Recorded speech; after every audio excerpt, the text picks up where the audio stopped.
¿Te contagia el desánimo de otros? En un tiempo de crisis, muchos hablan de los peligros de la empatía y la depresión de segunda mano. Conversamos sobre los peligros del desánimo contagioso entre amigos.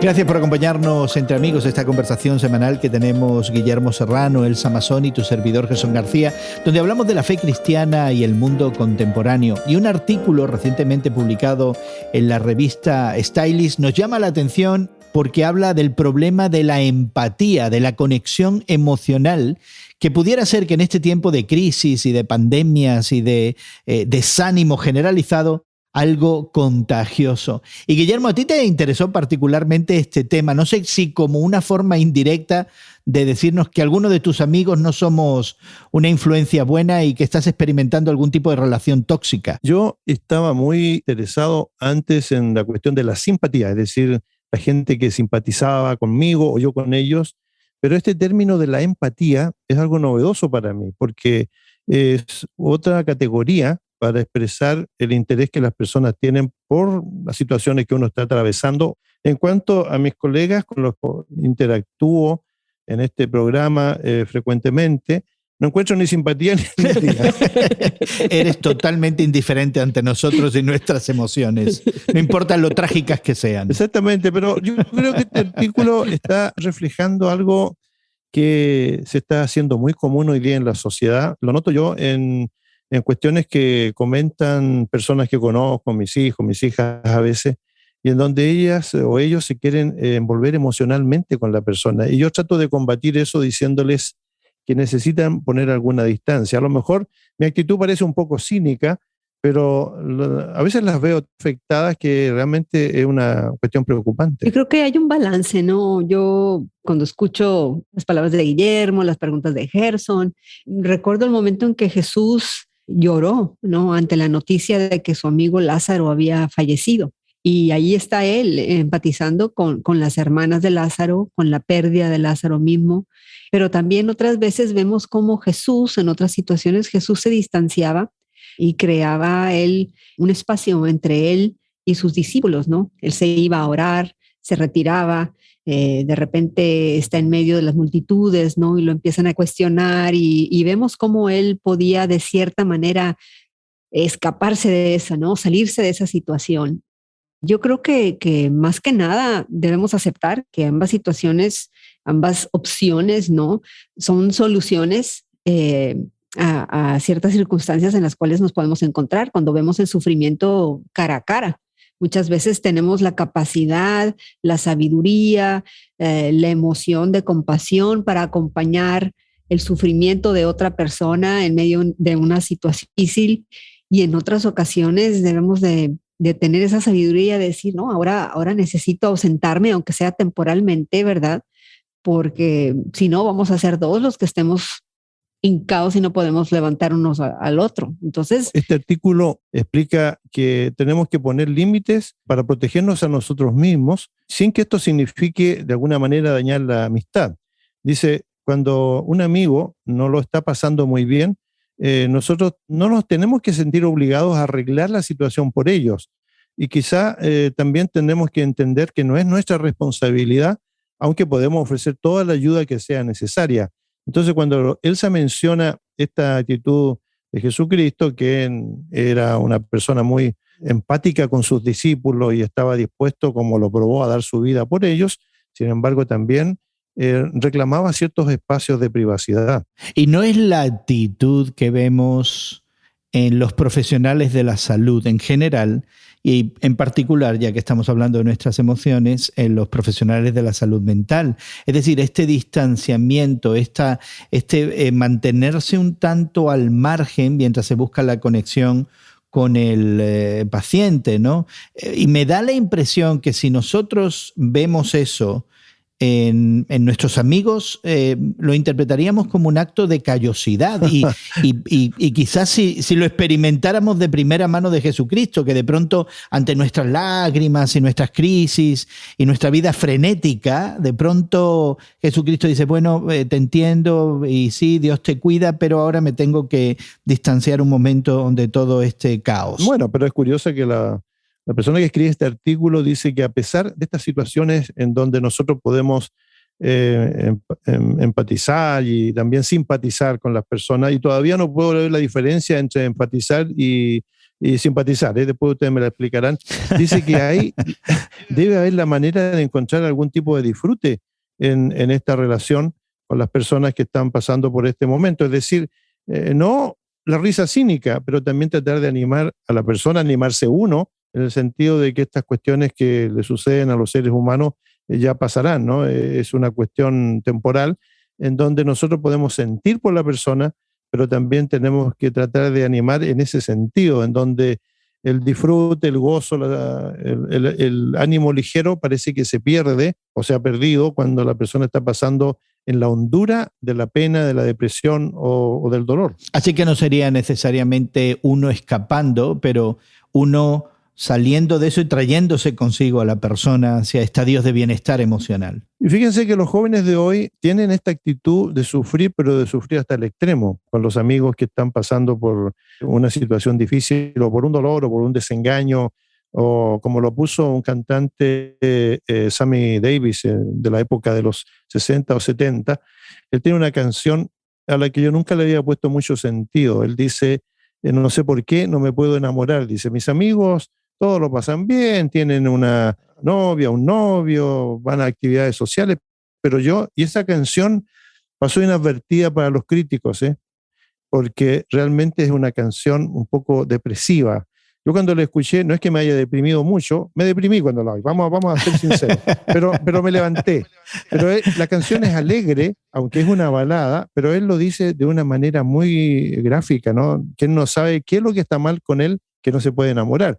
Y esta actitud, yo la encuentro hoy día en muchos jóvenes que están viviendo una vida en soledad, tienen un grupo de amigos y se juntan y hacen actividades, pero en su privacidad tienen una vida de soledad y los amigos cercanos a ellos sufren con ellos y sufren en ese momento aunque ellos no estén pasando por la misma situación. Y hay un detalle interesante en este artículo que me llama mucho la atención porque la autora implica que esa conexión pudiera ser de corte narcisista. Es decir, que me arrastra tanto este dolor porque en realidad estoy proyectándome yo en el dolor y no estoy padeciendo por la otra persona. En realidad estoy sufriendo por mí, si yo es que estuviera en esa misma situación. Y finalmente me convierto yo en el objeto del sufrimiento y de la preocupación. Y me llama mucho la atención esa conexión en una generación donde el narcisismo parece que está causando también estragos, ¿no? A todo nivel. Me recuerda mucho esa situación mencionada en el artículo acerca del narcisismo, que muchas veces si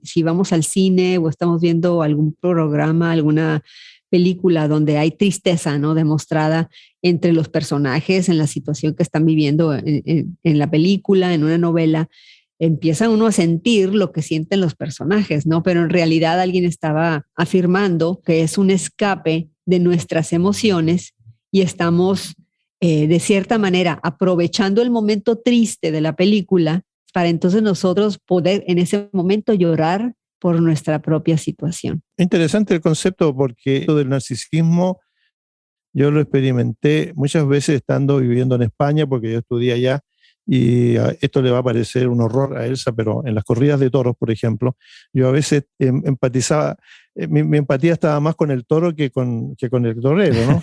Y entonces yo sufría todas las embestidas de los toreros, pero no sé si me alegraba malsanamente cuando había una corrida y el torero saltaba por el aire, y no estoy seguro si la empatía en ese momento era con quién, o yo disfrutaba de mi propio dolor ante lo que se avecinaba, que normalmente en la corrida del toro, el toro muere, ¿no?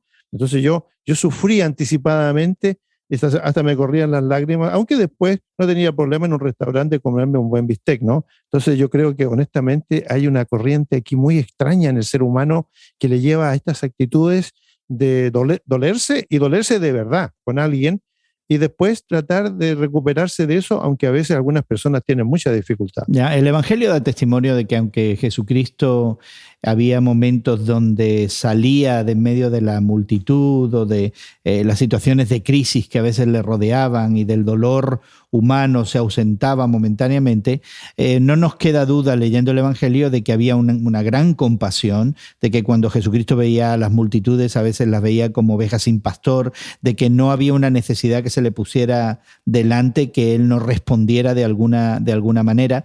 Y luego vemos más adelante en el desarrollo del Nuevo Testamento esta inquietud que ahora debemos reflejar los seguidores de Cristo, que se concreta en esta idea de reír con los que ríen, llorar con los que lloran. ¿Cómo podemos entonces hacer eso sin caer en el narcisismo o caer en la indiferencia o ser contagiados por el desánimo y la depresión? Pero Jesucristo era práctico, ¿no? Porque a pesar de que nosotros vemos una gran simpatía y empatía con los que sufrían y estaba dispuesto a pasarse horas y a velar con ellos, también hay actitud práctica. Cuando Él ve el hambre de los 4.000, de los 5.000, Él los alimenta. Cuando Él ve a los enfermos, los sana.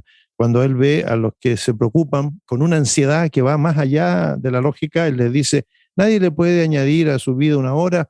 Entonces, así como Dios se preocupa de los pajarillos, también se preocupará de ustedes. O sea, existe esta actitud práctica que nosotros hemos dejado de lado hoy día, porque nosotros sufrimos y nos pasamos la vida sufriendo por otros, probablemente, pero nos falta la parte práctica, el caminar, el otro paso para ayudar de una manera concreta a la persona que está pasando por ese momento. Yo creo que esta cualidad de la practicidad está ausente en la vida nuestra. Así que para ti, Guillermo, este mandato de reír con los que ríen, llorar con los que lloran, no es simplemente una atención al estado emocional, pero al ser integral. Claro que debemos ayudar a la persona de una manera integral. El ser humano ha sido separado en el estudio de la psicología, en el estudio de la medicina, en el estudio de la sociología, pero a fin de cuentas el ser humano es cuerpo, es alma, somos sentimientos, somos razón, y el ser integral, ¿no? Incluso en la medicina moderna está tomándose en su totalidad. Están viendo ahora los doctores, ¿no? De que si muchas veces empiezas a padecer un mal digestivo, algo estomacal, te están preguntando si has tenido alguna tragedia emocional, si estás en buena relación con tu pareja, si has perdido tu trabajo, cómo están tus finanzas. ¿Por qué? Porque la situación emocional, la situación financiera, la situación relacional puede afectarnos de manera física. Entonces, yo creo que a la hora de acompañar a una persona en su momento de dificultad, debemos, claro, considerar al ser integral en su totalidad, ¿no? ¿Cómo estás pasando a nivel de sentimientos, pero también tienen alguna necesidad económica, tienen alguna necesidad práctica que podamos atender? Inclusive nada más decirle, mira, estás trabajando sola, estás atendiendo a tus niños sola, yo puedo recoger a tus muchachitos de la escuela, ¿no? O puedo ayudarles con su tarea este día, o invito a jugar a tus niños con mis niños, o alguna situación así en la que podamos hacer más liviana la carga de nuestro vecino, de nuestro amigo, de nuestro pariente. Yo creo que esa es la manera de atacar integralmente el problema de la persona. Bueno, pues quisiéramos invitarte a que contactes con nosotros y nos des tu opinión y comentarios acerca de este desánimo contagioso que a veces nos aqueja. Visítanos en radiomoody.org y ponte en contacto con nosotros. También ahí encontrarás más conversaciones entre amigos y la manera de suscribirte a nuestro podcast, ya que lo puedes encontrar en tu plataforma de podcast favorita, y te animamos de todo corazón a que te suscribas y no pierdas ninguna de nuestras conversaciones. Encuéntranos también en Twitter. En Twitter somos tus temas de hoy en Twitter.